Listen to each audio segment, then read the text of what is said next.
Hello students, welcome to our unique study center. আজকের ক্লাসে তোমাদের রায় মার্টিন প্রশ্নবিচিত্রার থার্ড ইউনিট টেস্টের বাংলার যে 3 নম্বর স্কুলটা রয়েছে চাকদহ রামলাল একাডেমি, এই স্কুলের সব প্রশ্নের উত্তরগুলো নিয়ে আলোচনা করব। সো তোমরা প্রথম থেকে শেষ পর্যন্ত ক্লাসটি দেখতে থাকো। আর তোমরা যদি এর আগের স্কুলগুলোর সলিউশনগুলো না দেখে থাকো তাহলে আমি ডিসক্রিপশনে লিঙ্ক দিয়ে রেখেছি, সেখান থেকে তোমরা দেখে নিতে পারো। ওকে, তাহলে চলো বেশি দেরি করব না, শুরু করি আজকের বাংলার ক্লাস। একের দাগেরটা কি বলেছে? সঠিক উত্তরটি নির্বাচন করে লেখো। একের প্রশ্নটা দেখো, মাস্টারদা কোন বিষয়ে শিক্ষক ছিলেন? এটা হবে অঙ্ক বিষয়ে শিক্ষক ছিলেন, তাহলে অপশন গ হবে সঠিক উত্তর। তারপর দুয়েরটা, সিংহাসনে কি ঝোলানো থাকে? এটা হবে অপশন ক, বোতল শিশি। তারপর তিনটা দেখো, আকাশে থাক ঝড় বৃষ্টি আর কিছু, এটা হবে রোদ্দুর, অপশন ঘ। এরপর দেখো নেক্সট চারেরটা কি বলেছে? গোপাল জটি পিসিমাকে কয়টি তাল দিয়েছিল? এটা হবে অপশন খ, দুটি। মস্ত আশীর্বাদের মতো পায়ের, মাথার, পিঠের, গায়ের উপর ইতস্তত ঝরতে থাকে পাতা, এটা হবে মস্ত আশীর্বাদের মতো মাথার উপর ইতস্তত ঝরতে থাকে পাতা। তারপর ছয়টা দেখো, এমনি করে পৃথিবী রোজ, এটা হবে অপশন ক, নতুন হচ্ছে। ক্রিয়ার রূপ পরিবর্তন করে, এটা হবে পক্ষ, অপশন খ। তারপর আছে দেখো আটেরটা, সন্ধিবদ্ধ করো আধ যুক্ত খানা, এটা কি হবে? এটা হবে অপশন গ, আধ খানা। তারপর নয়টা দেখো, আবাহন শব্দের বিপরীত শব্দ, এটা হবে অপশন খ, বিসর্জন। তারপর নেক্সট দশেরটা, প্রদত্ত কোন শব্দটির পুংলিঙ্গ হয় না? দেখো অপশন কয়ে আছে বাঘিনী, বাঘিনীর পুংলিঙ্গ হয় বাঘ, গুরুমা গুরু বাবা, নবীনা নবী, কিন্তু অপশন খ বিমাতা, এর কিন্তু পুংলিঙ্গ হয় না, তাহলে অপশন খ হবে সঠিক উত্তর। এরপর দেখো 11টা কি বলেছে? ফৌজ শব্দটি হলো, এটা হবে সমষ্টিবাচক বিশেষ্য, অপশন ক হবে সঠিক উত্তর। ওকে, এরপর দেখো দুইয়ে বলেছে নিচের প্রশ্নগুলির অতি সংক্ষেপে উত্তর দাও। দুইয়ের একের প্রশ্নটা কি আছে? পায়ে মোজা সে মুখ্যু, এখানে কাকে মুখ্যু বলা হয়েছে? তাহলে দেখো এর উত্তরটা তোমরা পেয়ে যাবে রায় মার্টিন বাংলা সহায়িকা বইয়ের 134 নম্বর পাতাতে। উত্তরটা তোমরা এখান থেকে লিখবে, যে পথে পিছলে পড়া নেই, হোঁচট খাওয়া নেই, সেই পথে চললেও মজা নেই, সেই পথে যে গড়িয়ে গড়িয়ে যেতে মজা পায় সে আসলে মূর্খ।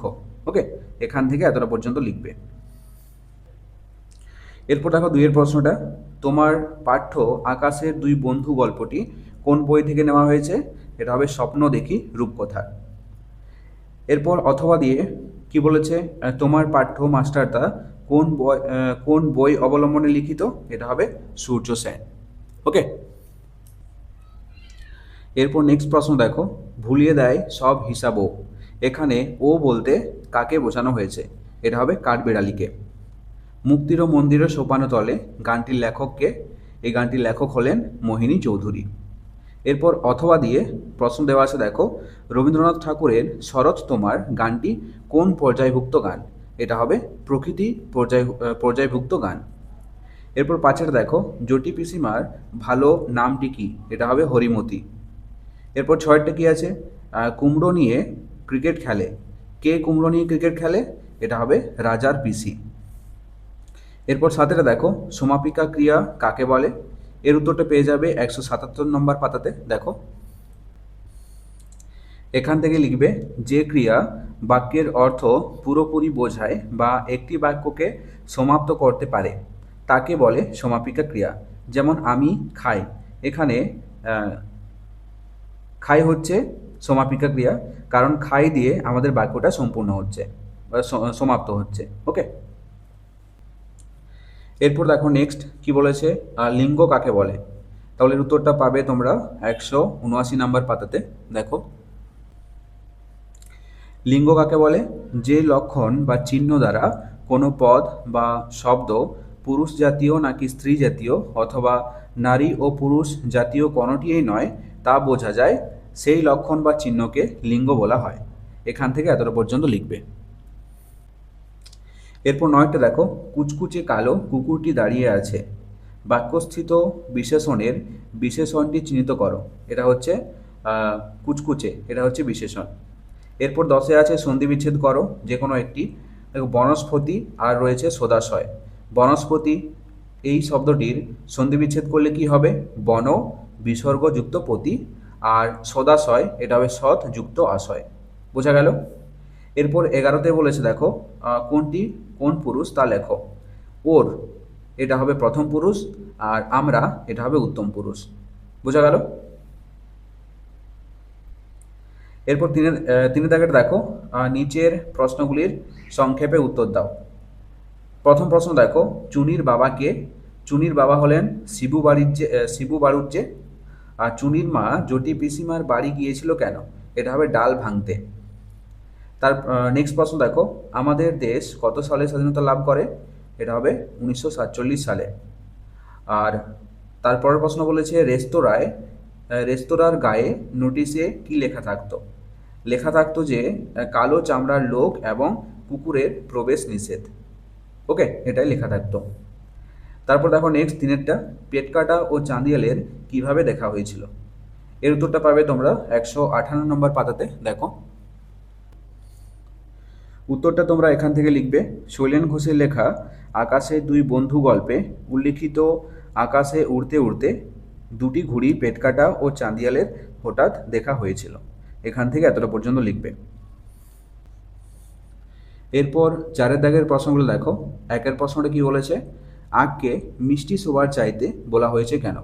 এর উত্তরটা পাবে 138 নাম্বার পাতাতে। উত্তরটা এখান থেকে লিখবে। আখের রসকে কখনোই সহজে লাভ করা যায় না, বহু কষ্ট করে আখ চিবিয়ে তবেই সেই রস লাভ করা যায়। তাই আখকে কবির মিষ্টি শোবার চাইতে বলে মনে হয়েছে। আসলে কবি এর মধ্য দিয়ে বলতে চেয়েছেন কঠিন দুঃখের মধ্য দিয়ে আমরা যে সুখকে লাভ করি তাই হলো প্রকৃত সুখ। কোনো পরিশ্রম না করেই যে সুখ পাওয়া যায় তা আমাদের তেমন ভালো লাগে না। ওকে, এরপর নেক্সট প্রশ্ন দেখো, কবির মনে কখন আর কোনো দুঃখই থাকে না? এর উত্তরটা পাবে 152 নম্বর পাতাতে। একলা অবস্থায় কবি যখন পথে হেঁটে যান তখন প্রকৃতির আশীর্বাদের মতো কবির মাথায় গাছের পাতা ঝরতে থাকে। তাই পাতার স্পর্শে কবির মন খুশিতে ভরে যায়, তার আর কোনো দুঃখই থাকে না। এখান থেকে এতটা পর্যন্ত লিখবে। এরপর দেখো নেক্সট প্রশ্ন 3-এরটা, বোম্বাগড়ের রাজা কবিতায় কে কেমন অদ্ভুত কাজ করে তার দুটি উদাহরণ দাও। তাহলে এর উত্তরটা পাবে তোমরা দেখো 167 নাম্বার পাতাতে। সুকুমার রায়ের লেখা বোম্বাগড়ের রাজা কবিতায় রানী মাথায় অষ্টপ্রহর বালিশ বেঁধে রাখেন, রানীর দাদা পাউরুটিতে পেরেক ঠোকে, সিরিজ কাগজ দিয়ে রাজা বিছানা পাতেন, সিংহাসনে শিশি বোতল ঝুলিয়ে রাখেন, রাজার পিসি কুমড়ো দিয়ে ক্রিকেট খেলেন, রাজার খুড়ো হুঁকোর মালা পরে নাচেন। ওকে, এই যে কোনো দুটো লিখলেই হবে। এরপর দেখো 5-এর দাগের প্রশ্নগুলো। 1-এর প্রশ্নটা কি বলেছে? ওরা বলাবলি করছিল। ওরা কারা? ওরা কি বলাবলি করছিল? তাহলে দেখো এর উত্তরটা। ওরা বলতে এখানে চাঁদিয়ালকে যে কিনে এনেছে সে এবং তার ভাইকে বোঝানো হয়েছে। আর তারা কি বলাবলি করছিল? ওরা বলাবলি করছিল পৃথিবীটা নাকি খুব সুন্দর, নাকি অনেক পাহাড় আছে, ঝর্ণা আছে, গাছ আছে, ফুল আছে, আবার কোথাও নাকি বরফ আছে, শুধুই বরফ, বরফ নাকি খুব ঠান্ডা। ওকে, এরপর দেখো 2-এর প্রশ্নটা, ইংরেজদের অত্যাচারের বিরুদ্ধে মানুষ কিভাবে মাস্টারদার নেতৃত্বে রুখে দাঁড়িয়েছিল? এর উত্তরটা পাবে 116 নম্বর পাতাতে। দেখো এখান থেকে লিখবে, ইংরেজদের অত্যাচারের বিরুদ্ধে চট্টগ্রাম শহরের কিছু অল্প বয়সী ছেলে ইংরেজ পুলিশের সঙ্গে লড়ে তাদের গোলাবারুদের ভাণ্ডারকে দখল করে নেয়, আগুন লাগিয়ে দেয় অস্ত্রাগারে এবং টেলিগ্রাফের অফিসেও। দু জায়গায় তারা রেলের লাইন ভেঙে ফেলে, মালগাড়ি উল্টে ট্রেন চলাচল বন্ধ করে দেয়, ইংরেজ পুলিশ ঘাঁটিতে ব্রিটিশ পতাকা পুড়িয়ে দিয়ে সেখানে তারা স্বাধীন ভারতের পতাকা উড়িয়ে দেয়। এভাবেই তারা ইংরেজদের অত্যাচারের বিরুদ্ধে রুখে দাঁড়িয়েছিল। এরপর 6 দাগের প্রশ্নগুলো দেখো। 1-এর প্রশ্নটা কি বলেছে? একলা কবিতাটিতে কবি যখন একলা থাকেন তখন তার সঙ্গে আর কারা কিভাবে থাকে? তাহলে দেখো এর উত্তরটা পাবে তোমরা 154 নাম্বার পাতাতে। উত্তরটা তোমরা এখান থেকে লিখবে। কবি শঙ্খ ঘোষের লেখা একলা কবিতায় কবি যখন একলা থাকেন তখন তার সঙ্গে সবুজ গাছপালা থাকে, এমনকি তার স্বপ্ন কল্পনা সাড়া পেয়ে তাকে আরও ভেতরের পথে নিয়ে যায়। একটি কাঠবেড়ালি খালি কবিকে এদিক ওদিক টানতে থাকে। কবি তাকে ধরতে গেলে সে ছুট লাগায়। কবির মাথার উপর গাছের পাতা মস্ত আশীর্বাদের মতো ঝরতে থাকে। কবি কখনো একলা থাকেন না। শাল, তাল, সুপারি বন এরা সকলেই কবির সঙ্গে থাকে। এরা কখনোই কবিকে একলা থাকতে দেয় না। এখান থেকে এতটা পর্যন্ত লিখবে। ওকে, এরপর 6-2 প্রশ্ন দেখো। মিষ্টি কবিতাটির সারসংক্ষেপ অর্থাৎ বিষয়বস্তু নিজের ভাষায় লেখো। এর উত্তরটা পাবে 134 নম্বর পাতাতে। উত্তরটা তোমরা এখান থেকে এতটা পর্যন্ত লিখবে। ওকে, এখান থেকে এতটা পর্যন্ত। এরপর নেক্সট 7টা কি বলেছে, বার্ষিক পরীক্ষার ফলাফল জানিয়ে বাবাকে পত্র লেখো। আর অথবা দিয়ে বলেছে তোমার বিদ্যালয়ে অনুষ্ঠিত 25শে বৈশাখের অনুষ্ঠানের কথা জানিয়ে বন্ধুকে পত্র লেখো। আর 8 বলেছে অনুচ্ছেদ রচনা।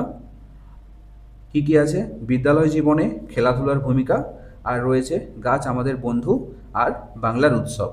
তাহলে দেখো এই দুটো পত্র রচনা আর এই 3টে অনুচ্ছেদ রচনা আমি তোমাদেরকে ভালো করে লিখে দিয়েছি, তোমরা দেখে নাও।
সো এই ছিল আজকের ক্লাসটি কেমন লাগলো অবশ্যই কমেন্ট করে জানাও।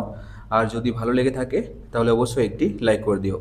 আর ছোট্ট বন্ধুরা, তোমরা যদি আমার চ্যানেলে নতুন হয়ে থাকো তাহলে অবশ্যই সাবস্ক্রাইব করে পাশে থাকা বেল আইকনতে প্রেস করে রাখো। চলো, দেখা হচ্ছে নেক্সট কোনো ক্লাসে। ততক্ষণ পর্যন্ত বাই বাই, টেক কেয়ার।